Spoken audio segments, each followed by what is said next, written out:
መጽሐፍ ትኩረት የሚያደርገው አሁን የቤተ ክርስቲያን ችግር የሆነው ባህሌ ምንለው ባህል በራሱ ጥሩ ነው። ከባህል ጀርባ ያሉ አምልኮቶች እና እነዚህ ነገሮች ላይ ቤተ ክርስቲያን ዝም ያለችበት ለመናገርም አቅም ያጣችበት ለመገሰጽም አቅም ያጣችበት ጉዳይ ላይ አንዳንዱን እኛ ራሳችን ባላንስ ያላደረግነው እኔ በህይወቴ በዚህ መጽሐፍ ብዙ ነገሮችን ባላንስ እንዳደርጋለሁ። በተለይ በባህል ጉዳይ ላይ ያለን ነገር ሌላው ደግሞ ወንጌልንና ባህልን በመለየት በኩል በጣም ጥሩ አስተዋጽኦ ያለው መጽሐፍ ነው። ይሄንን ነው የምንማረው። ይሄን እዚህ መጽሐፍ ውስጥ ያለው ሁሉንም አንማረው ይሄንን ነው። ይሄንን መጽሐፍ ግን አደራላችሁ ፈልገው ለብዙ አገልጋዮች እንደው ብትሰጡ ሸሚዝ ከምትሰጡ ይሄንን መጽሐፍ ገዝታችሁ ብትሰጡ በጣም ትልቅ ስጦታ ለአገልጋዮች ትሰጣላችሁ ብዬ አስባለሁ። ብዙ አስተያየቶች አሉ። የኔን አስተያየት ግን ላነብላችሁ ፈልጋለሁ። ስለ መጽሐፉ የጻፍኩትን እሱን አንብቤ ወንጌላዊ ጸጋብን ወደዚህ እጠራለሁ። እሱ ነው ጸሐፊው፣ እሱ ነው በዚህ መጽሐፍ ላይ እነዚህን 2 ቀናቶች ውስጡ ያሉትን ዋና ዋና ነገሮች ያሳየናል። ባህላዊ ሃይማኖት ተከታዮች ክርስትናን እንደማይቀበሉ ሁሉ ክርስቲያኖችን ባህላዊ ሃይማኖትን አይቀበሉም። ቅዱሳን ባህላዊ ሃይማኖት የመጽሐፍ ቅዱሳዊ ልምምዶች የማይቀበሉባቸው ዋና ምክንያታቸው ባህልን ስለሚጠሉ ሳይሆን ክርስቲያን አዲስ ማንነታቸውና ይኸው ቃሉ ስለሚጋጭ ነው። መጽሐፉ የተወሰደ ወንጌላዊ ጸጋብ በቀለ የእምነትን ቃል በቅንነት የሚናገር የማያሳፍር ሰራተኛ መሆኑን ከዚህ በፊት በአይደፈሬ ርዕሰ ጉዳዮች በጥልቅ ጥናትና ዋቢዎች ለኢትዮጵያ ቤተክርስቲያን ያበረከታቸው መጽሐፍቶችና ገጠርን ማዕከል ያደረገ ብርቱ አገልግሎቱ ሕያዋን ምስክሮች ናቸው።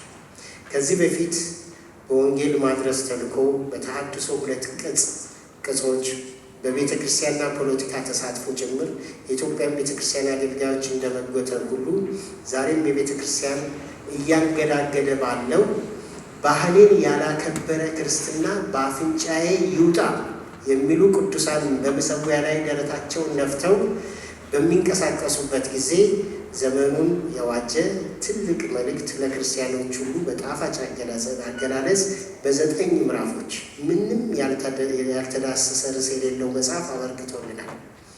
ይህ መጽሐፍ ባህሌ፣ ማንነቴ የሚሉ ሰዎች የማይደርሱበት ቦታ ይቀመጥ። ትልቅ ብዙዎችን የሚጠቅም መጽሐፍ ነው የጻፈው። ይህን መጽሐፍ ሁላችሁም ልጃችሁ እንደምታስገቡ ተስፋ አድርጋለሁ። አሁን ወንጌላዊ ጸጋብን ወደዚህ ጋብዘዋለሁ። እሱ በዚህ መጽሐፍ ላይ ያለውን ዋና ዋና ነገሮች በዚህ 2 ቀን ያሳየናል። እንኳን ደህና መጣ በሉታ። ሐዋሳ ድረስ መጡ።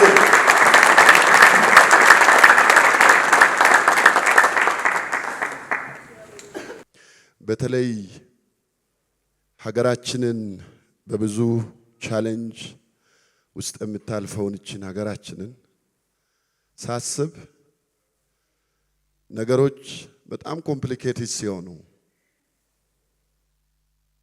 ትዝ ትሉኛላችሁ።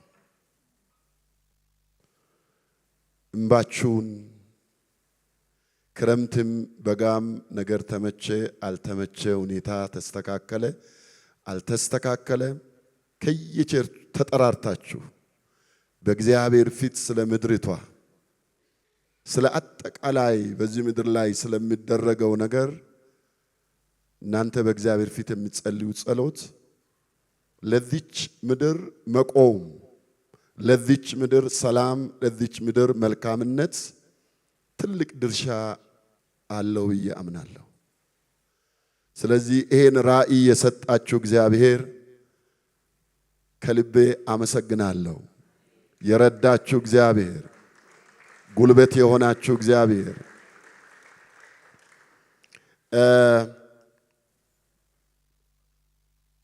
በዚህ ባለን ቅድም ሳሚ ተናግረዋል። ይሄ መጽሐፍ ሌላ ትልቅ ምስጋና አለኝ። የመጀመሪያ ቄስ ሳሚ አንብቦ በጣም በዚህ አገልግሎቴ በጣም ኢንከሬጅ ያደርገኛል።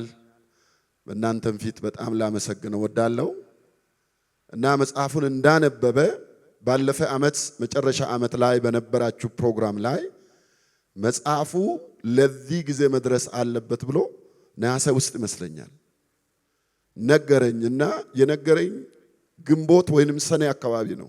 3 ወር ገና ይቀራል፣ ማተም ይቻላል፣ ሁሉ ነገር አልቋል። ሞከርኩ በጣም ኤክስፔንሲቭ ሆነ፣ ከአቅሜ በላይ ሆነ። እየታገልኩ ከዛ ደወልኩለት፣ ሳሚ በጣም አዝናለሁ፣ መጽሐፉን በበኩሌ ጨርሻለሁ፣ ግን ማሳተም አልቻልኩም፣ ለዛ ማድረስ አልቻልኩም አልኩ። ፕሮግራሙ ላይ መጥቻለሁ፣ አዋሬ ባለው ጎስፐል ላይት ቸርች። ከዛ በኋላ እናንተም ደግሞ ጸሎቱን ተቀበላችሁ። እግዚአብሔር ይሄን ነገር ጣልቃ እንዲገባ ጸለያችሁ። ከዛ ተመለስኩ። አሁንም መስከረም እድል ሰጠኝ። መስከረም ላይ ፕሮግራም አለን፣ ይሄ መጽሐፍ መስከረም ይቅረብ አለኝ። አሁንም አልቻልኩም፣ ግን እግዚአብሔር በመጨረሻው ጣልቃ ገባ። አሁን ተችሎ ኦልሬዲ መጽሐፉ የመጀመሪያው ፕሪንት ባይ ዘ ወይ ኦልሞስት የመጨረሻው እዚህ የመጣ ይመስለኛል። ሁለተኛው እትሙ ኦልሬዲ ታዟል። በከፍተኛ ፍጥነት እግዚአብሔር በምድሪቷ ላይ መልእክቱን ከአጥናፍ እስከ አጥናፍ እያሰራጨው ነው ያለው። በኖርማል መንፈሳዊ ፕሮግራሞች ላይ ብቻ ሳይሆን አንዳንዴ በጣም ፖለቲካ ላይ ራሱ የሚሰሩት ሚዲያዎች ላይ ሁሉ ወደ 4 ሚዲያዎች ላይ እስካሁን ኢንተርቪዎችን አስተላልፌያለሁ፣ በመጽሐፉ ላይ ማለት ነው።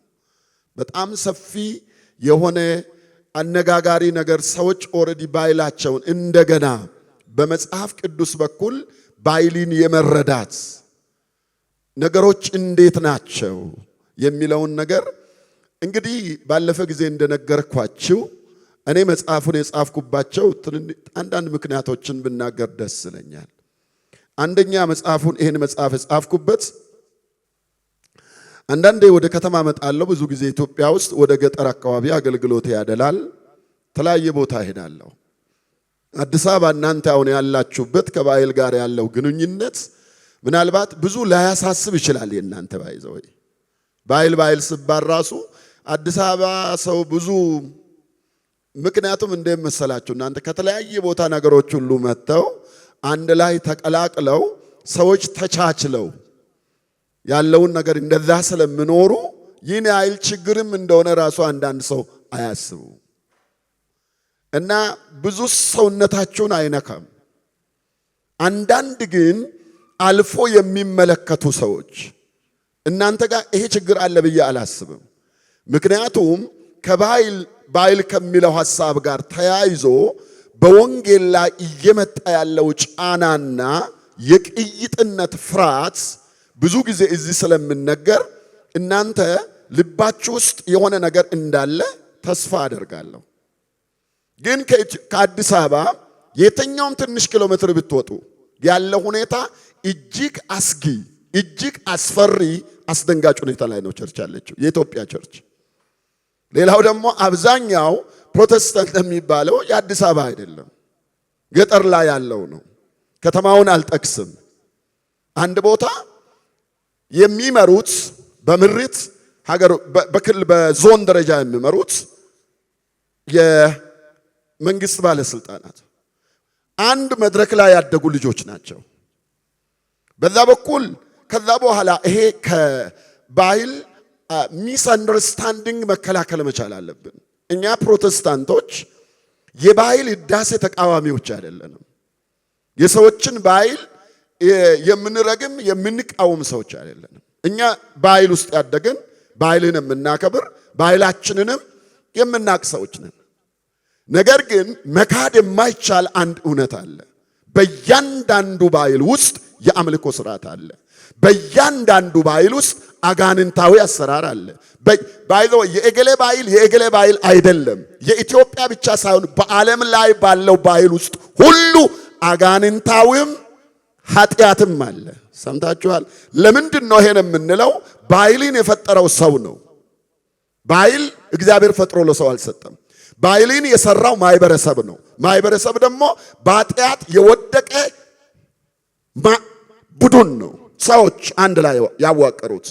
ስለዚህ እነዚህ ሰዎች በሚፈጥሩት ባህል ውስጥ ቅዱስ መሆን አይችልም። እርኩስ የሆነ ሰው ቅዱስ ባህል መፍጠር አይችልም። ኦኬ። ስለዚህ አሁን ያለው ነገር መነሳቱ አይደለም። አሁን የባህል እዳሰው መነሳቱ አይደለም። የሰዎች በዓልንም ማክበር አይደለም።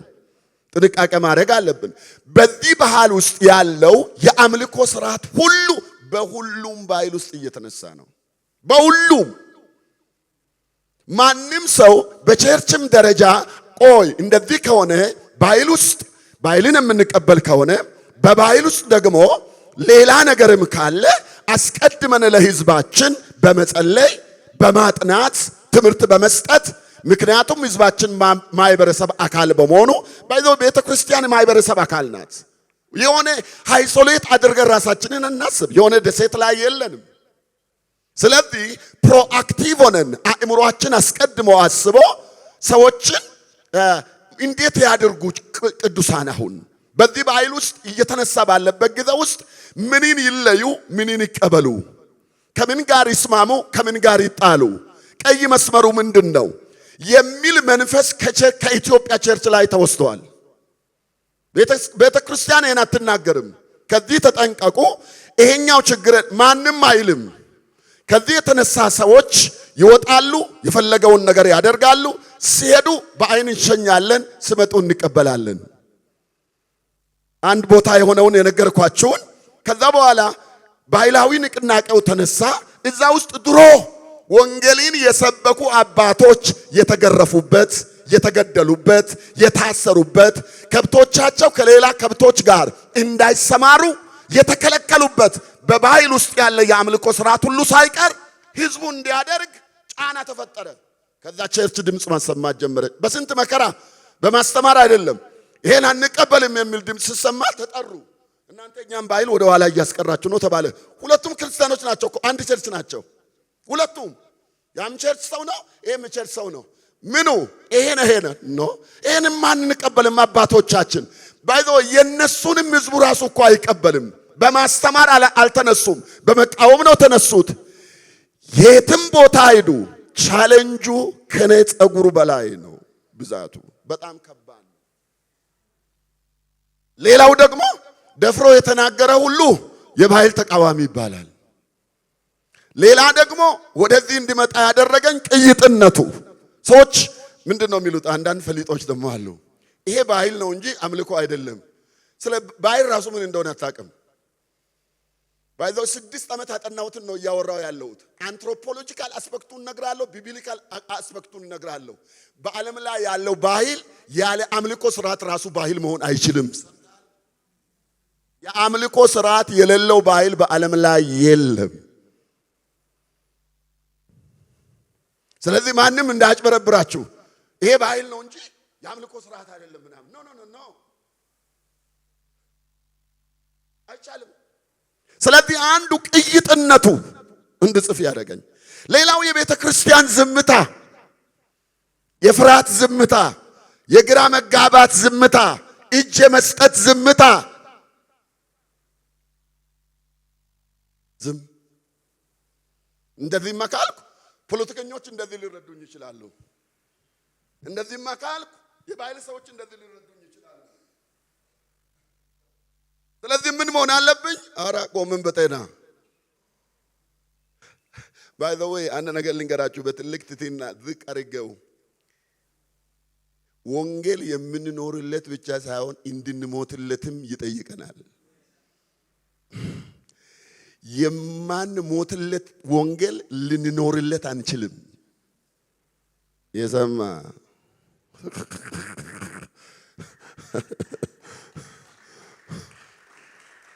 ሌላው ደግሞ ምንድነው የሚገለው ነው ራሱ ሰውየው ባይሉን አከበረ አይደል? እኔም ማምነውን ኢየሱስን ባከብር ምንድነው የሚያስገድለኝ? ቅድም ሳሚ ኮት አድርገዋል ከመጽሐፉ ውስጥ ወስዶ ባህላዊ ሃይማኖት ተከታዮች ወንጌልን እንደማይቀበሉ እኛም የባህላዊ ሃይማኖት ምን እናደርግም አንቀበል፣ መብታችን ነው። የሱም ያለ መቀበል መብቱ ነው፣ እኔም ያለ መቀበል መብቱ ነው። እሱም የራሱን አስተምራል አይደል? እኔም አስተምራለሁ። ህግ መንግስታዊ ከቨሬጅ ነም አለኝ፣ እሱም አለው። የሰማ ታላቅ ጸጥታ ሆነ።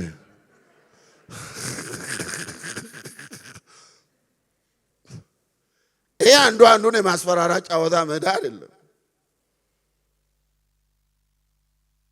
ስለዚህ ቤተ ክርስቲያን፣ ሌላው ቤተ ክርስቲያን በጣም አሳዘነኝ።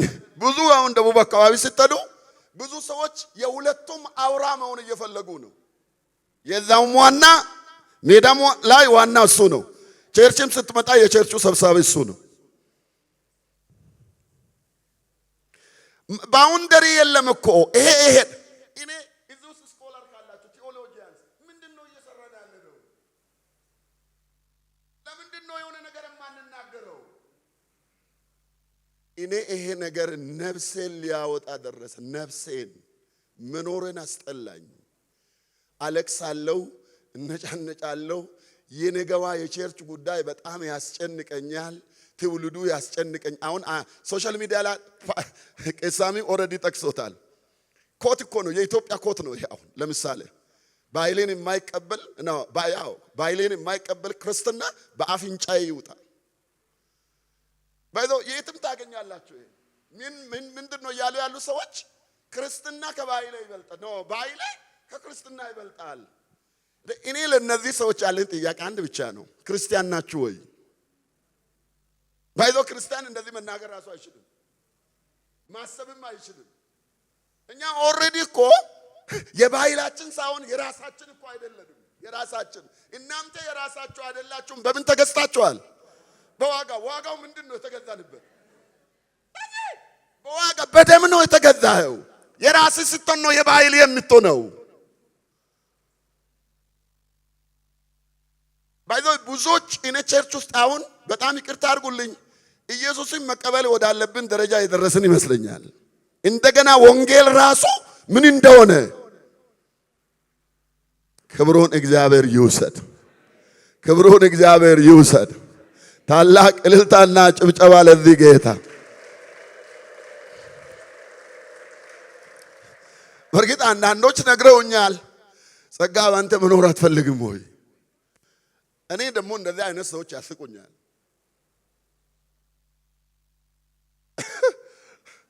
ባይዘው ማንንም ሰው መኖር እንደሚፈልግ ፈልጋለሁ። የሆነ ጀግና ሊጫወት አልቆምኩም። የሆነ ዛሬም ሞት ምና አይደለም፣ እንደዛ አይደለም። ግን አንድ ነገር አምናለሁ። እውነት ለኔ በጓዳዬ ማውራት ብቻ ሳይሆን በአደባባይም ሰምታል። በቸርች መድረክ ላይ ብቻ ማውራው እውነት የለኝም። በየትም ቦታ የኢየሱስ ክርስቶስን የበላይነት የወንጌልን የበላይነት እስቲ ባካችሁ አሜን የሚል ይሄ የሚያስጠይቅ ሌላ ፍርድ የሚያሰጥ ከሆነ ነገ አይደለም አሁን ዝግጁ ነኝ። yes I'm ready። ኢየሱስ የበላይ ጌታ ነው። እውነት ነው። by the way ከወንጌል ጋር ከባህል ጋር የሚደራደር ወንጌል የለኝም። ሄሎ ከባህል ጋር የሚወዳደር ህይወትም የለኝም። nothing። አዎ ወንጌል ያለ ባህል መንቀሳቀስ እንደማይችል ሁሉ ደግሞ አውቃለሁ። የተጻፈበት ቋንቋ ይሄ by the way ባህል ነው፣ አማርኛ። የዚህ የኢትዮጵያውያን ባህል መሰረት ያደረገ ነው። ይሄ ቋንቋው ራሱ መጽሐፍ ቅዱሱ ራሱ የማወራበት ቋንቋ የባህል አካል ነው። የሚበላው ምግብ የባህል አካል ነው። አመለካከቴ የባህል አካል ነው። ንጽረተ ዓለም ወርልድ ቪው ዓለምን አጮልቄ የማየው በባህሌ በኩል ነው። ንግግሬ ኤቭሪቲንግ ባህል።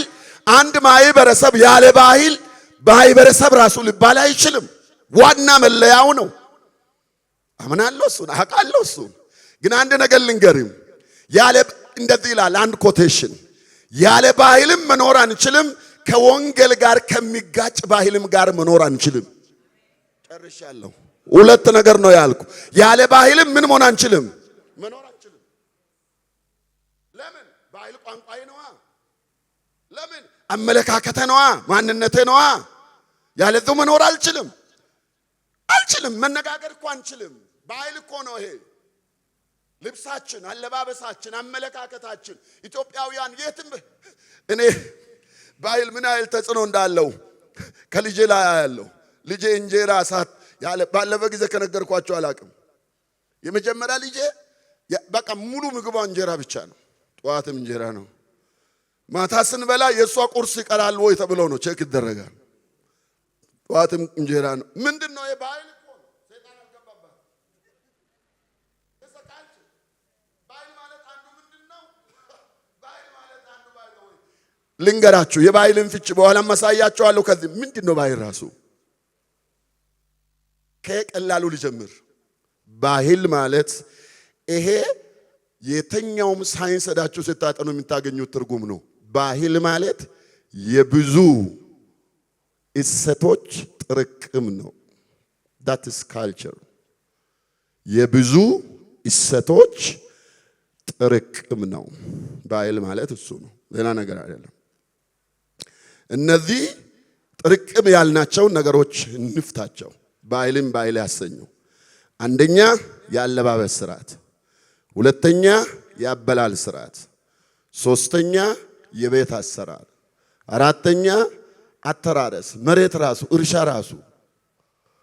አሁን ኢትዮጵያ ውስጥ ብትዞሩ ወላይታዎች የሚያርሱት የእርሻ አስተራረስ ስልት አላቸው። ኦሮሞ ጋር ስትሄዱ የራሱ አለው። ሰምታችኋል? ያ ራሱ is a part of the culture። ሌላ ደግሞ የምንናገረው ቋንቋ የባህል አካል ነው። ግልጽ ነው።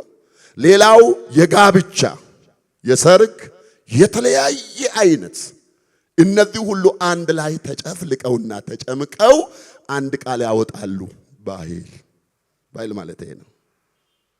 ኦኬ። ይሄን ባህል በሁለት ይከፈላል። ቀና ብላችሁ ተመልከቱ። ቁሳዊ ባህልና ረቂቅ ባህል። እዚህ ጋር ነው ነገሮችን መረዳት ያለብን። እባካችሁ ከልብ ልለምናችሁ ይሄን አንደርስታንድ አድርጉ። የባህልን ትርጉም ነግራችኋለሁ። በስፋት ከመጽሐፉ ታገኛላችሁ። ጥርቅም ከሆነ የእሴቶች ይሄኛው ጥርቅም ያልነው ሁለት ፌስ አለው። ባህል ምንድነው? እሱ ቁሳዊ ባህል አለ፣ ረቂቅ ባህል አለ። ስሙ አሁን ቁሳዊ ባህል የሚባለው የሚነካ፣ የሚጨበጥ፣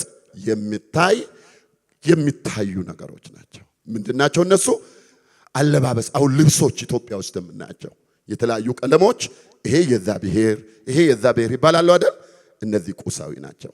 ሌላው ደግሞ ምግብ። አሁን ስንድ ይሄ የኦሮሞ ነው፣ ይሄ የአማራ ነው፣ ይሄ የትግሬ ነው። ምግቡ እኮ ኦልሬዲ ምንም ስጋ ነው፣ አይነቱ ነው፣ አበላሰሉ ነው፣ ሌላ ነገር የለው ይባላል። ይሄ ካልቸር የአመጋገብ ስርዓት አንዱ ቁሳዊ ባህል ነው። ቁሳዊ የሚታይ የሚጨበጥ። ሌላው ልብስ ብያቸዋለሁ፣ ምግብ ብያቸዋለሁ፣ የቤት አሰራር ብያቸዋለሁ። ሲምቦልስ ምልክቶች። አሁን ለምሳሌ ባህሎችን የሚወክሉ ምልክቶች። ትልቅ ዋርካ ስናይ ምን ይሰማል? ኢትዮጵያ ውስጥ አሁን ባለን ትራዲሽን ምንን ይወክላል እንላለን? የኦሮሞ ካልቸር ትዝ ይለናል። ግልጽ ነው። ልብሶች አሁን ለምሳሌ ሰሜን አካባቢ ይሄ የራያ ነው፣ ይሄ የምንድን ነው? ትዝ ይላችኋል? ይሄ ምንድናቸው? ቁሳዊ ባህሎች ናቸው። ይሄ የወላይታ ልብስ ነው ምናምንም። ይሄ የሚታይ ሲምቦልስ አገኛችሁ? ይሄ ምንድነው? ቁሳዊ ባህል ነው። ሁለተኛው ፓርት ነው ከባዱ። እያንዳንዱ ባህል ቁሳዊ ባህል የሚደገፈው በረቂቅ ባህል ነው። ቁሳዊው እኔ በራሴ እንደዚህ ቆመ ምሳሌ እሰጣለሁ ብዙ ጊዜ። ቁሳዊ ማለት እኔ አሁን ተመልከቱ ሁላችሁ ጸጋብ፣ ሁለት ጸጋብ አለ ለኔ። እናንተ የሚታዩት የሚጨበጥ እግር አለ፣ ልብስ አለ፣ በቃ ይሄ የሚታይ ሰውዬ አለ። ግልጽ ነው። ይሄ ቁሳዊ ነው። ግን ይሄ የሚታየው ጸጋብ የሚመራው በማይታይ ጸጋብ ነው። እናንተም ጋር እንደዛው ነው። ምንድነው የማይታየው ጸጋብ ስትሉ? ነፍስና መንፈሱ። ይሄ ስጋው ነው። እዚህ እንዲመጣ ያደረገኝ ስጋዬ አመጣኝ። ቁጭ ብያለሁ፣ ግን ያዘዘኝ አለ። ሰዓት ደርሰዋል፣ ሂድ ውስጥ ነው እሱ ዋናው። ይሄኛው የሚገርማችሁ ኪሎ አንዳንድ 100 ይደርሳል። 100 ኪሎ የሚመራው 1 ኪሎ በማይሞላው ነው። ነፍስና መንፈሴ 1 ኪሎ አይሞላው አይታዩ። ማን ነው የሚመራኝ? የማይታየው ውስጥ ማንነቴ የሚታየው ማንነቴን ይመራል። በኃይልም ጋር እንደዚሁ ረቂቁ ጋር ስትመጡ ረቂቁ የሚጀምረው ከቤት አይደለም፣ ከቀለም አይደለም፣ ከሐሳብ ነው። ሐሳብ ትጨብጣለህ። ሐሳብ ኪሎ ላይ ታስቀምጣለህ። ከሐሳብ ይጀምራል። ሐሳብ አመለካከት ይላሉ። ያ ብቻ አይደለም፣ የአምልኮ ስርዓትም ያለው በረቂቁ ውስጥ አይደለም፣ በቁሱ አይደለም፣ በረቂቅ ውስጥ ነው ይባላል። ስለዚህ ብዙ ጊዜ አሁን ከተማ ላይ ባይዘው ይቅርታ አድርጉልኝ ከ10,000 ሰዎች መካከል ስለ ረቂቁ ባህል ዲቴል የሚያውቅ 2 ሰው ካገኘ በጣም ብዙ ሰው አግኝተሃል። ሰምተሃል? ከ10,000 እኮ ነው ያልኩ። ብዙ ሰዎች አያውቁትም። ብዙ የሚያውቀው ምን መሰለ? ልብሱን ያውቃል፣ ቀኑን ያውቃል፣ ቋንቋውን ያውቃል፣ ምግቡን ያውቃል፣ ምናምኑ ያውቃል። በቃ ከዛ በኋላ በዓል ይባላል።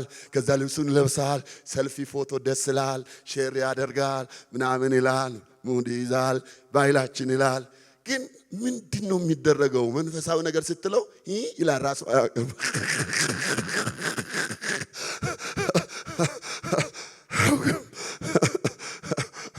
ረቂቁን የሚያውቁ በጣም ጥቂት ሰዎች ናቸው።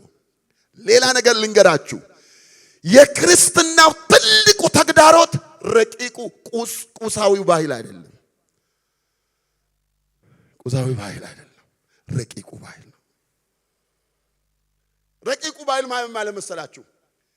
የሚሆነው ነገር እንዲሆን ያስገደደ ሐሳብ። የሆነ ነገር እየሆነ ነው አይደል?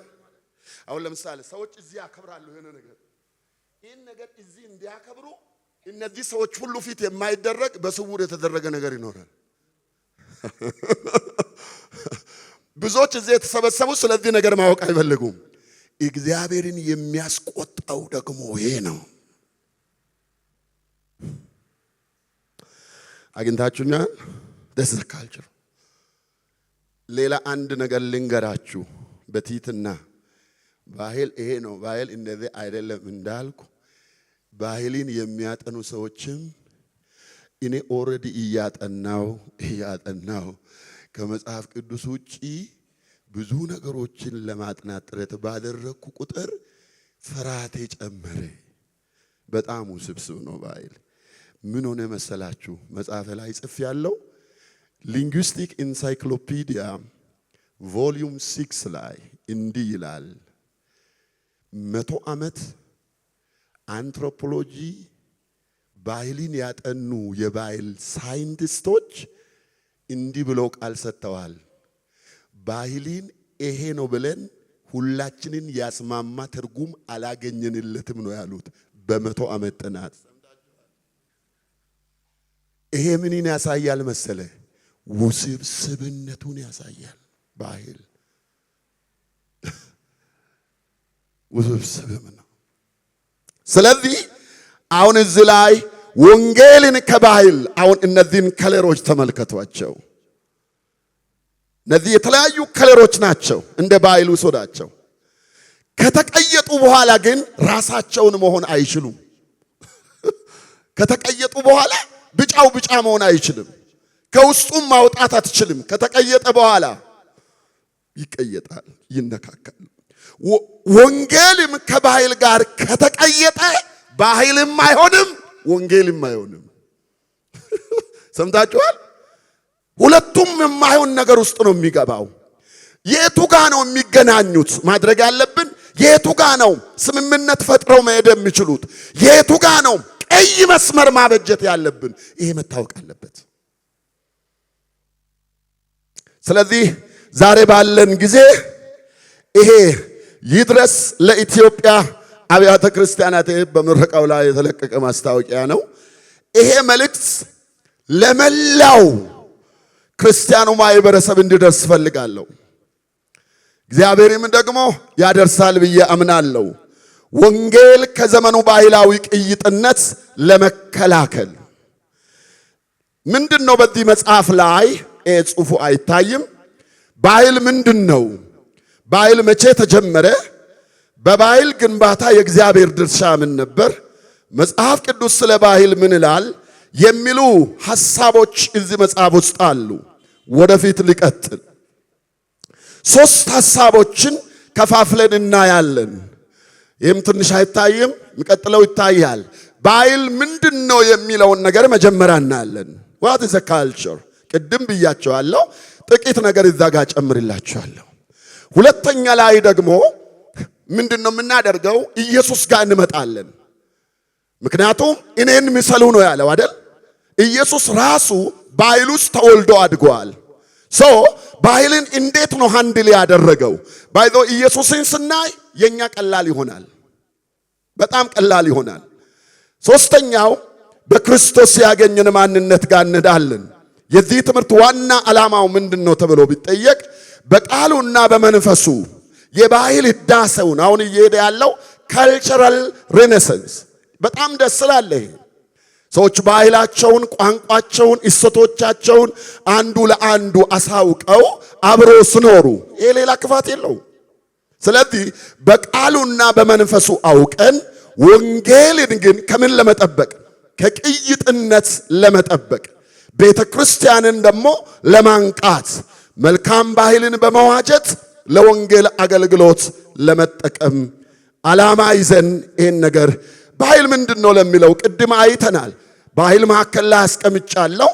ባህል ቋንቋን፣ ልብስን፣ የአመጋገብ ስርዓትን፣ የአምልኮን፣ የአስተዳደር ፖለቲካል ፓርት ሁሉ አለ። ሁሉ ባህል ማህበረሰቡ እንዴት ይተዳደራል አብሮ ሲኖር። ስለዚህ ወዘተርፈ ይላል ከላይ ዘፈን አንዱ የሚጨፍርበት አንዱ የሚዘልበት መንገድ ይሄ ሁሉ ካልቸር ናቸው አንድ ላይ። ስለዚህ ይሄ ባህል ሲባል ይሄን እንመለከታለን። ሌላ ደግሞ በጣም የሚገርመው ነገር ይሄ ነው። በአማርኛ ባህል የሚለው ቃል በእንግሊዝኛ ካልቸር የሚለው ቃል መጽሐፍ ቅዱስ ውስጥ የለም። እኔ የገረመኝ ነገር ይሄ ነው። የለም ካልቸር የሚል ቃል በመጽሐፍ ቅዱስ ውስጥ የለም። በእንግሊዝኛው ቨርሽን ውስጥ ባህል የሚለውም ቃል በአማርኛ መጽሐፍ ቅዱስ ውስጥ የለም። ግን አንድ ጥያቄ ያድርብናል ይሄን ስንመለከት። ታዲያ መጽሐፍ ቅዱስ ውስጥ የሌለ ነገር ምን እናወራለን? መጽሐፍ ቅዱስ ውስጥ የለም ራሱ ተው በኢየሱስ ስም እንላለን ምናምን። ኖ ኖ ኖ እንደዛ አይባልም። አንድ ነገር ሥላሴ የሚለውን ቃል መጽሐፍ ቅዱስ ውስጥ የሚያሳየኝ አለ? የለም። ሁለተኛ ጥያቄ ልጠይቅ።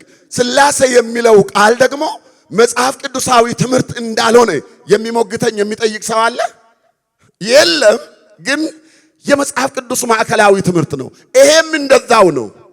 ቃሉ ባይኖርም በመጽሐፍ ቅዱስ ውስጥ ካልቸር የሚለው ወይንም የአማርኛው ባህል የሚለው ወይንም በኦሮሞኛ አዳ የሚባለው የመጽሐፍ ቅዱስ ሰንተር ነው። ባይዘው ዋና ትምህርት ነው።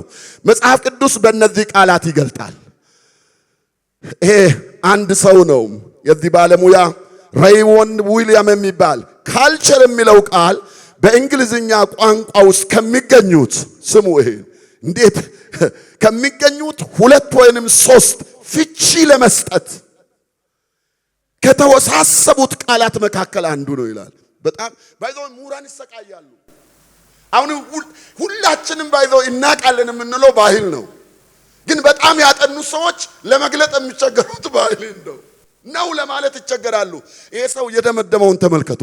ኢቭን በእንግሊዝኛ አጠቃላይ ቃላት ውስጥ ለመፍታት አስቸጋሪ ከሆኑት 2 ወይንም 3 ቃላት ውስጥ አንዱ ካልቸር ነው ይላል።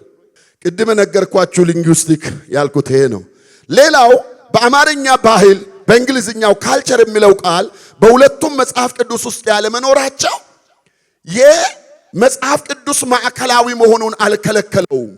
መጽሐፍ ቅዱስ በእነዚህ ቃሎች ይገልጣል። ባህልን ወግ ይላል። ወግ ሌላስ ልማድ ይላል። ሌላስ ስርዓት። በሁለቱም ታገኛላችሁ። ይሄን በብሉይ ኪዳንም አለ በአዲስ ኪዳንም አለ። አሁን ለምሳሌ እንግሊዝኛ የአማርኛውን መዝገበ ቃላት ወግ የሚለውን ስታነቡ የአማርኛው ወንድማችን ዘላለም መንግስቱ በቅርብ ጊዜ ያቀበለን በጣም ጥሩ መዝገበ ቃል አለ። የአማርኛው መጽሐፍ ቅዱስ ወግ የሚለውን ቃል በብሉይ ኪዳን በዕብራይስጥ መናሄ ዳብር መባሉን በአዲስ ኪዳን በግሪክም ደግሞ ፓሮዶስስ መባሉን ጠቅሶ ትርጓሜው ወንጌል ልማድ በባህል ውስጥ ተቀባይነትን ያገኘ ትርጓሜውን ተመልከቱ። ወግና ልማድ የሚፈታበት በባህል ውስጥ ተቀባይነት ያገኘ ደንብ በሕዝብ ዘንድ በባህል ውስጥ የሚደረግ ወይንም የማይደረግ ተብሎ የተፈረጀ ከበሬታ የተሰጠው ስርዓት ከትውልድ ወደ ትውልድ የሚተላለፍ ትውፊት፣ አካሄድ፣ አኗኗር እነዚህ ሁሉ ናቸው ባህል ብሎ ይጠቅሳል። ይሄውና መጽሐፍ ቅዱስ ልማድ የሚለውን ተመልከቱ። ሲጠቀም ምንድነው የሚለው? የእስራኤልም ሴት ልጆች በዓመቱ እየሄዱ የገለአዳዊው የዮፍታሔ ልጅ በዓመት 4 ቀን ሙሾ እንዲያወጡ በእስራኤል ምን ሆነ? ልማድ ሆነ። ምን ማለት ነው ይሄ? ባህል ሆነ። ባህል ማለት አንድ ማህበረሰብ አብሮ በሚኖርበት ጊዜ አንድን ነገር በማድረግ ወደ ልማድ ይመጣል። ያ ልማድ ደግሞ ጠጥሮ ከትውልድ ወደ ትውልድ መተላለፍ ሲጀምር ምን ይሆናል? ባህል ይሆናል። ዳሴት። ስለዚህ ያንን ሲገልጡ ይሄ ዮፍታሔ ታሪኩን ታውቃላችሁ። በእስራኤል ልማድ ሆነ ይላል። ሌላ ሊቀጥል ይሄውና አዲስ ኪዳን ላይ ተመልከቱ። የኢየሱስንም ሥጋ ወስደው፣ በጣም ነው የገረመኝ ይሄ ነው። የኢየሱስንም ሥጋ ወስደው እንደ አይሁድ ምን የአገናነዝ ምን የሚገርመው ኢየሱስ ሲገንዙት፣ አሁን የኛ ጌታ የኛ ኢየሱስ የምናመልከው እሱ ራሱ ሲገንዙት ዝም ብሎ አልገነዙትም። ባህልን ጠብቀው ነው ይላል። ይሄው እንደ አይሁድ ምን አገናነዝ ልማድ ከሽቱ ጋር በተልባ እግር ልብስ ምን አደረጉት? ከፈኑት ይላል። በአገልግሎቱ ብቻ አይደለም፣ ገና ለቀብሩ ሲያዘጋጁት ራሱ ባህልን ተከትለው ነው ኢየሱስን እንኳን። ሌላው ደግሞ ጳውሎስ እንደዚህ አይነት ልማድ የለንም ስል ስርዓት የለንም። እንደዚህ ልማድ ይላል ዘርጋው አማርኛ መዝገበ ቃላት። ልማድ ማለት ማንኛውም አንድ ማህበረሰባዊ ስብስብ አይነተኛ የሆነ አድራጎት ወይንም ወግ ይላል። አይታችኋል። ሁለቱንም አመጣ፣ ወግ የሚለውንም አመጣ። ልማድ ሲንስበታ ይህ ጽንሰ ሐሳብ በአብዛኛው ባህል በሚለው ስር እየተጠቃለለ መጥቷል። ምን ልማድ ማለት ባህል ነው። ሌላው ልማድ ይላል የአማርኛ መዝገበ ቃላት። ሌላው መዝገበ ቃላት ልማድ የአንድ ማህበረሰብ የሚከተለው ከትውልድ ወደ ትውልድ እየተላለፈ የመጣ ምን ስርዓት ወይንም ምን ልማድ። ስለዚህ መጽሐፍ ቅዱስ በእነዚህ ሶስቱ ይጠቅሳል። ባህልን፣ ወግ፣ ልማድ፣ ስርዓት በዚህ አይነት ሁኔታ ያስቀምጣል። ባህል አሁን ደግሞ የባህል ፍቺዎችን አንትሮፖሎጂካሊ የተባበሩት መንግስታት የተለያዩ አካላት ባህልን እንዴት እንደሚፈቱ አሳያቸዋለሁ። በሰፊ መረዳት ለኛ ጥቅም ነው። ይሄኛው የተባበሩት መንግስታት ዩኔስኮ ባህልን ያስቀመጠበት እንዲህ ይላል። ባህል ዕውቀት፣ እምነቶች፣ ኪነ ጥበባት፣ ምግባራት፣ ህግጋት፣ ልማዶችና በማህበረሰብ አባላት ሊፈጸሙ የሚችሉ ውስብስብ የሆኑትን ሰብአውያን ያላቸው ወጥ ልማዶች ሁሉ የሚያካትት ነው ይላል። በጣም ብዙ ነው ይሄ፣ በጣም ብዙ ውስብስብ ነገሮች። ሌላው ደግሞ አንትሮፖሎጂስት ናት እቺ ታዋቂ። ባህልን እንዴት ነው የምትፈታው? ባህል በማህበረሰብ የሚፈጠር አይታችኋል። በማን ነው የሚፈጠር? በማህበረሰብ የሚፈጠር ተለዋዋጭና የሚተላለፍ እንዲሁም በጋራ ታሪክ፣ ሌላ ይቅርና መልክዓ ምድራዊ አቀማመጥ ሁሉ ታስገባለች። መልክዓ ምድራዊ አቀማመጥ፣ ቋንቋ፣ ማህበራዊ ደረጃና ሃይማኖት አይታችኋል። ባህል ውስጥ ሃይማኖት የተነሳ ትስስር ያለው የጋራ የሆነ እሴቶች ቫሊዩስ፣ ቅድም ያልነው ይሄን ነው ቫሊዩስ። ሌላ ተመልከቱ። አሁን ስለ ባህል ነው እየፈታች ያለችው። ትራዲሽን፣ ልማድ፣ ማህበራዊና ፖለቲካዊ ዝምድናዎች እና ስለ ዓለም ያለን አተያይ ወርልድ ቪው እነዚህ ሁሉ አንድ ላይ መጥተው ባህል ይባላሉ ትላለች። ባህል ውስጥ በጣም ብዙ ነገር አለ። ሌላው አንትሮፖሎጂ አንድ ኢትዮጵያዊ የፈታው ተቀብያለሁ እዚህ ላይ ጽፌያለሁ።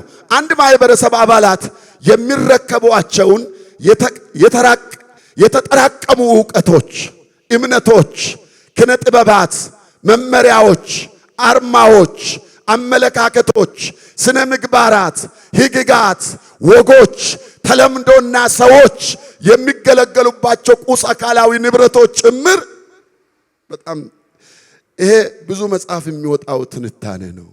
ይሄ ሁሉ ባህል ነው ይላሉ። በስዕል ስናስቀምጥ ይሄ ነው ባህላዊ እሴቶች። ይህን ተመልከቱ። ዳር ላይ የምትቀመጡ ሰዎች ጥንቆላ እየሰሩ ነው። ናቴን ካልቸር ታች ማከል ላይ ያለው ከሁለተኛ ላይ ያለው ሶስተኛ ላይ ያለው ደግሞ የደቡብ ለሰቶ አካባቢ ያለ ንጉስ ነው። ሄሎ በጣም ብዙ ሴት የሚያገባ የሱ ባህል ነው። ሄሎ ባህል ነው። ታች ደግሞ ኢትዮጵያውያን የተለያየ ውዝዋዜ አይነቶች፣ የባህል አይነቶች እነዚህ ታች መጨረሻ ደግሞ ያለው መሳዬ ከብቶች ላይ ሲዘሉ፣ ያ ደግሞ ኮርነር ላይ የሚቀመጥ ማከል ላይ ያለው ከብቶች ላይ እነዚህ ወደ ደቡብ አካባቢ ያሉት ኦሞ አካባቢ ያሉት ራቁታቸውን ከብቶች ላይ ይምሮጥ ተሰካልቸር። ሌላው ደግሞ ምግብ ነው። ይኸውና ከላይ ደግሞ ሌላ ማህበረሰብ ዘፈን፣ ይሄ ሽሮ በየአይነት አይታችኋል። ይሄ ሁሉ ባህል ነው። ባህል በጣም ሰፊ ነገር። ስለዚህ አሁን ለምሳሌ በኢየሱስ ስም ስል በኃይል መንፈስ በየአይነቱንም እያስወገድኩ ነው ማለት ነው።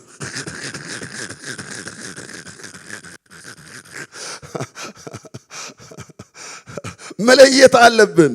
ሌላው እንደዚህ ባህላዊ እሴቶች ተመልከቱ። የአተራረስ ስርዓት ማከል ላይ ደግሞ ኢስት አፍሪካን ፉድ ሆጋሊ፣ ሄሎ ኬንያ፣ ዩጋንዳ እንደዚህ ሀገር ሄዳችሁ ሰዎች ታውቃላችሁ። እነዛ ደግሞ ማሳይዎች ናቸው። እነዛ ደግሞ ዘፈን፣ እነዚህ ደግሞ የአምልኮ ስርዓት ላይ ያሉ this is culture. it's a culture. ሰዎችን ከባህል ውስጥ ማውጣት አይቻልም። ለባህል ትልቅ ዋጋ መስጠት አለብን። ግልጽ ነው።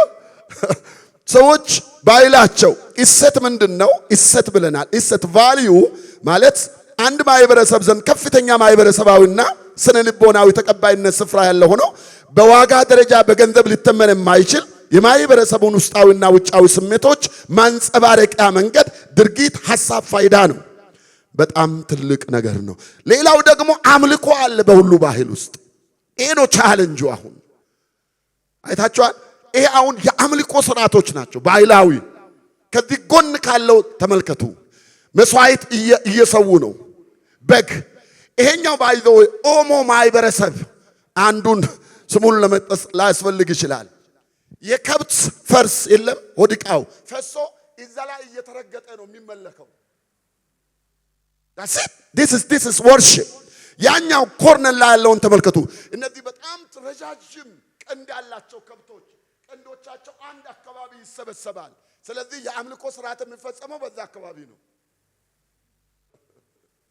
ሌላው ደግሞ ስር ያለው ይሄ ሞራ መግለጥ ይሄው አይታችኋል። ኦልሞስት አትሳሳቱ። በብዙ ባህሎች ውስጥ ኦሬዲ አሁን በሚደረጉት ውስጥ ኦሬዲ ኢትዮጵያ ውስጥ ተነስተዋል። በሁሉ ማለት ይቻላል። የሚያደርጉት ህዝቡ አይደለም፣ ያን የሚያደርግ ማህበረሰብ አለ። እንደመሰለ ባህልን አነሳለሁ ስትል የግድ እሱንም ማንሳት አለብህ። ተስማስት ይሄ ሜዳ ላይ አይወራም። ይሄ ሜዳ ላይ አይወራም። ግን ይሄ ለምድሪቷ መጽሐፍ ቅዱስ ሲናገር እርኩሰት ይለዋል። ባይዘው ለምድሪቷ ሌላ ጨለማ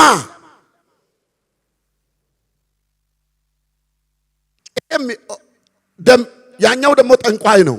የተለያየ ነገር አድርጎ የጥንቆላ ስራ እየሰራ ያለ። እነዚህ በባህል ውስጥ የሚገኙ የተወሰኑ የአምልኮ ስርዓቶች ናቸው። አንድ ባህል ያለ አምልኮ ስርዓት ቀጥ ብሎ አይቆምም። ኩንታል ያለ ጤፍ ኩንታል መሬት ላይ ነው የሚተኛው እንጂ አይቆምም። ባይልም እንደዛ ነው። የአምልኮ ስርዓት ዋናው ነው ፒለሩ። ስለዚህ መለየት አለብን። ይኸውና ክርስትናና ባህላዊ ሃይማኖት ምንድነው ልዩነቱ? እዚህ ጋር በጣም በጥንቃቄ ልነግራችሁ ፈልጋለሁ። ቸርች ውስጥ መሳት አለ። በጣም ስሙ። ኢቭን ቲኦሎጂካሊ ሰዎች ራሱ ኃይለኛ የስተት መንፈስ አለ። በማቁ ሰዎች ብቻ አይደለም። እንዴት መሰላችሁ? እኔ ቸርች የአፍሪካ ቸርች እየሳተችበት ያለ 2 ፖይንት ልንገራችሁ። በጣም የተማሩ ቲኦሎጂያን ስኮላሮች ምን እያሉ መሰላችሁ? እኛ ክርስቲያኖች ኢየሱስ የምንለው በሱ በኩል ነው የምናመልከው። ሌላውም እግዚአብሔር እያለ አይጠፋም። በራሱ በኩል ሊያገኘው ይችላል። እኛ ፈራጅ መሆን የለብንም። ያዙ። ይሄኛው ፊሎሶፊ ምንድነው የሚባለው መሰላችሁ? ዩኒቨርሳሊዝም ይባላል። ዩኒቨርሳሊዝም ምንድነው ብላችሁ ብትጠይቁኝ ወደ እግዚአብሔር የመሄጃ ብዙ መንገድ አለ ነው። ባይዘው ኢየሱስ ብቻ ብለ በጣም ካጠነከርከው እንደ አክራሪና እንደ ሌላ አይነት ሰው ባይዘው ችግር ውስጥ ልትገባ ትችላለህ። ኦኬ። ይሄ መንፈስ ደግሞ ያልተማሩ አይደሉም። ብዙ ሰዎች ለምንድን ነው መጽሐፍ ቅዱስ የተማሩ አልጠራም ፓስተር ምናምን እየተባለ እየተጠራ ወደ አምልኮም ቦታ ሄደ ሲባል አንዳንዱን አልሰማችሁ? ለምንድን ነው የሚሄደው? ኦልሬዲ በዚህ ፍልስፍና ሰዎች እየተበከሉ ናቸው። ይሄ ዓለምን ሁሉ እየወጠረ ያለ መንፈስ ነው። እኔ የደነገጥኩት የት ጋር እንደሆነ ታውቃላችሁ? ኦባማ 2ኛ ዙር ሲመረጥ ሲናገር ድንጋጤ። አሁን እናንተ ኦባማ ኢን ዘ ቸርች ብላችሁ ዩቲዩብ ላይ ግቡና ጎግል ላይ ገብታችሁ ቤት ብትመለከቱ ቸርች ሲዘምር ታያላችሁ። አሜዚንግ ግሬስ ቸርች ከቤተሰቡ ጋር ተሰልፎ ምናምን። በቃ እኛ ደግሞ በቃ የኛ ሩቅ እኮ አይደለንም። ቸርች ውስጥ ማካየን ሲዘምር ካየር ታይም እንዴ ጌታ ይባረክ። ግን ተናገረ። ባይዘው ገሃድ አውጥቶ አንድ ቦታ መድረክ ላይ ቆሞ ተናገረ። ጌታ ኢየሱስ አድኖኛል አለ። የህይወቴ ጌታ ነው አምናለሁ አለ። ደስ አይልም? በጣም ቀጠለ። እኔ የእግዚአብሔር መንግስት እገባለሁ አለ። ቀጠለ። እሴ እንዳልክ እንዳደነግጥ። ከዛ በኋላ እኔ ማምነው ደግሞ ያሳደገችኝ እናቴ አያቴ አለች አለ። የእናቱ እናት ናት ያሳደገችው። አባቱ ኬንያዊ ነው። ተመልሶ በመኪና አደጋ ነው የሞተው። ዩኒቨርሲቲ አስተማሪ ነው። ስማር አግብቶ ነው የወለደው። ከዛ እናቱ ሞተች። አያቱ ነው ያሳደገችው። ከዛ እንደዚህ አለ አያቴ አለ እኔ በማምነው ኢየሱስ አታምንም አለ። እሺ ችግር የለውም። ይሄም በጣም ስሙ። አያቴ ግን አለች ሪሁሩ ደግ የፍቅር እናት፣ በጣም በዓለም ላይ እንደዚህ አይነት መልካም ሰው አይቼ አላቅም አለ። ይሄም ጥሩ ነው። ከዛ ኮንክሉዥን ሲሰጥ እንደዚህ አለ በእግዚአብሔር መንግስት ከማያቸው ሰዎች መካከል አያቴ የመጀመሪያ ናት። ምን ነው? ከዛ በኋላ አሁንም ለምርጫውን ጭምር ነው ሰፋ አድርጎ ሲናገር እንደዚህ ይላል። እኔ ይላል ወደ አንድ ቦታ በሚወስደው ብዙ መንገድ እንጂ ወደ አንድ ቦታ በሚወስደው አንድ መንገድ ብቻ አላምንም። ባይ ዘ ወይ ኢየሱስ ብቻ እንደሆነ አታስቡ። ይሄ ኦልሬዲ ዘመኑን እየገዛ ያለ ለምን መሰለ ሰዎች አትበል እንደዚህ ይሄ ውሸት ነው አይባልም ትባላለህ። በቃ ተው፣ ያንተ እውነት ያንተ ነው ማለት የዚህ መንፈስ ብዙ ሰዎች እየገቡ ነው። ብዙ ሰዎች እኛው ጋር መንፈሱ ዓለም አቀፋዊ ነው። ዓለም አቀፋዊ ነው። አሁን እኔ ስሙ መጽሐፉን ባካችሁ አንብቡት። ኖን ስኮላርስ የኢትዮጵያ አፍሪካ ትልልቅ የነገረ መለኮት ፕሮፌሰሮች ባይ ዘ ወይ ጉምቱ የተባሉ ስማቸው በዓለም ላይ የሚጠራ ትልልቅ ሰዎች አብዛኛው ኤን አርቲኩሌት ያደርጋሉ። ከዚህ የተነሳ እንዳው ምንድነው የሚሉት መሰላችሁ? ስሙኝ በጥንቃቄ ሚስዮናውያን ቢሆኑ ይላሉ ወንጌል ምንም የማናቀውን እግዚአብሔር አላመጡልንም። እግዚአብሔር መጀመሪያውኑ እናመልክ ነበር። እኛ መጀመሪያውኑ እነሱ የነገሩን ኢየሱስን ነው። እኛ እግዚአብሔርን መጀመሪያ ራሱ እናውቀዋለን። ግን እኔ ላሳያችሁ ቢብሊካሊ መጽሐፍ ቅዱስ ግን ካሳየዋቸው እኛ እግዚአብሔርን መጀመሪያ አናቅም። መጽሐፍ ቅዱስ ምንድነው የሚለው? እኛ ሙታን ነበራችሁ ይላል። ጨለማ ውስጥ ነበራችሁ እኮ አይለንም። እናንተ ጨለማ ነበራችሁ ይላል። ሙታን ነበራችሁ ይላል። ከእግዚአብሔር ጋር ጠላቶች ነበራችሁ ይላል። ተለይታችሁ ነበራችሁ ይላል። ጨለማ ነበራችሁ። በመንፈስ ላይ እንደሚሰራ አለቃ ትገዙ ነበር ይላል። ሌላ ደግሞ ላሳያችሁ ገባብዬ የአይዛብ አማልክት ሁሉ አጋንንቶች ናቸው ይላል። ሰምተሃል? እኛ ሁላችንም ደግሞ ምንድነን? አይዛብ ነን። ታላቅ ጸጥታም ሆነ ነገርየው የስብከት ቦታ ሳይሆን ትምህርት ቤት እየሆነ ነው። ይሄ ጥሩ ነው። እኔ እመኛለሁ ባካችሁ ጸልዩልኝ። በእያንዳንዱ ከተማ ፓስተሮችን እንደዚህ ሰብስቤ ቻሌንጅ ለማድረግ ፕሮግራም ይዣለሁ። በሙሉ ኢትዮጵያ እነሱም ይናገሩ ያቅርቡ በምክንያት ያለውን። አሁን ለምሳሌ ያቅል ይጠይቅ በባህል ውስጥ የሚጠራው እግዚአብሔርና በመጽሐፍ ቅዱስ ውስጥ ያለው እግዚአብሔር አንድ ነው ወይ? እርግጠኞች ናችሁ? እውነት ተው። በስም አቅጣጫ አሁን ለምሳሌ ዋቀዮ በባህል ውስጥም በሬቻ ውስጥም በአዋቃ እንደዛ ተብሎ ይጠራል። በስም አንድ ነው አድርገው ነው እንትን የሚሉት፣ ግን በድርጊት አንድ አይደለም። እንዴ መሰላችሁ? ይሄን እንደዚህ ነው። ኦሮሞ ዋቃ ይላል፣ ወላይታ ጦሶ ይላል፣ ስዳማ መገነው ይላል። ከምባታ ደግሞ ምን ይላል? እንዲገባን ነው መገነው ነው ዘው። ኦኬ ቡርጂ ለምሳሌ ወንቶ ይላል። እነዚህ ስሞች ሙሉ በእነዛ ቋንቋዎች በተተረጎሙት መጽሐፍ ቅዱስ ውስጥ ሁሉ አለ። አገኛችሁ? ኦኬ